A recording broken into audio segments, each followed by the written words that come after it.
पाठ 3। मेरी शिक्षा। 5वें या छठे बरस में मेरा अक्षरारंभ कराया गया था।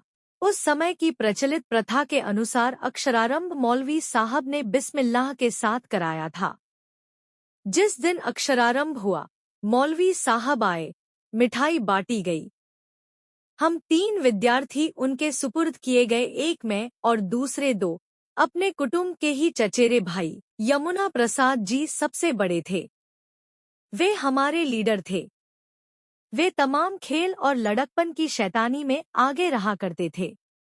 उनके एक चचा, जो मेरे भी चचा थे, बहुत मजाक पसंद थे। वह मेरे पिताजी के छोटे भाई थे, पर पिताजी के कई गुण उन्होंने भी सीखे थे। वह घोड़े की सवारी करते थे, बंदूक और गुलेल चलाना भी खूब जानते थे, फारसी भी पढ़े थे और शतरंज भी बहुत खेलते थे। मौलवी साहब जो हम लोगों को पढ़ाने आए, विचित्र आदमी थे। उनका बहुत सी बातों पर दावा था। बलदेव चचा के मजाक के लिए वह एक बहुत ही उपयोगी साधन बन गए। चचा तरह तरह की बातें मौलवी को सुनाते और उनको उत्साह देकर यह कहलवा देते कि वह भी चाहे कोई भी काम क्यों न हो, जानते या कर सकते हैं। मौलवी साहब का दावा था कि वे शतरंज खेलना भी खूब जानते हैं। बलदेव चचा उन्हें शतरंज खिलाते पर वे कभी न जीतते। हम बच्चे इस मजाक को कौतूहल से सुनते। इस प्रकार के मजाकों के बीच हम फारसी पढ़ते रहे।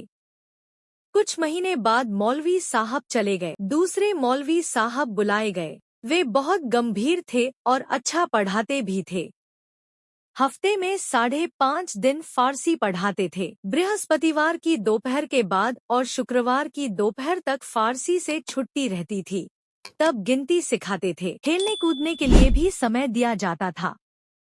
हम लोग खूब सवेरे उठकर मौलवी साहब के पास जाते थे। वे एक कोठरी में रहा करते थे। सामने आंगन में तख्तपोश पर बैठकर हम पढ़ा करते थे। सवेरे आकर पहले का पढ़ा हुआ पाठ दोहराया जाता। जो जितना जल्दी याद कर लेता, उसको उतना ही जल्द नया सबक पढ़ा दिया जाता था। तब तक सूर्योदय हो जाता। हम अपना मुंह हाथ धो लेते और माँ के पास कुछ खाने के लिए पहुँच जाते। प्रायः आधा घंटे की छुट्टी मिलती। नाश्ता करके लौटने पर सबक याद करना पड़ता और सबक याद करके सुना देने के बाद मौलवी साहब हुक्म देते, किताब बंद करो। किताब बंद करके तख्ती निकालनी होती। तख्ती भर जाती तो उसे धोना पड़ता। इस क्रिया में भी कुछ समय खेलने को मिलता। दोपहर को नहाने और खाने के लिए 1 या 1.5 घंटे की छुट्टी मिलती और खाकर फिर उसी तख्तपोश पर सोना पड़ता। मौलवी साहब चारपाई पर सोते। दोपहर के बाद दूसरा सबक मिलता और उसको याद करके सुनाने पर ही खेलने की छुट्टी मिलती। शाम को जल्द नींद आती। डर रहता कि मौलवी साहब हमें पलक झपकाते देख न लें, नहीं तो मार पड़ती। जल्दी छुट्टी के 2 उपाय थे। खेलकूद में जमुना भाई लीडर थे। जल्दी छुट्टी पाने के लिए भी उपाय वही करते। पढ़ने के लिए तेल का दिया जलाया जाता था।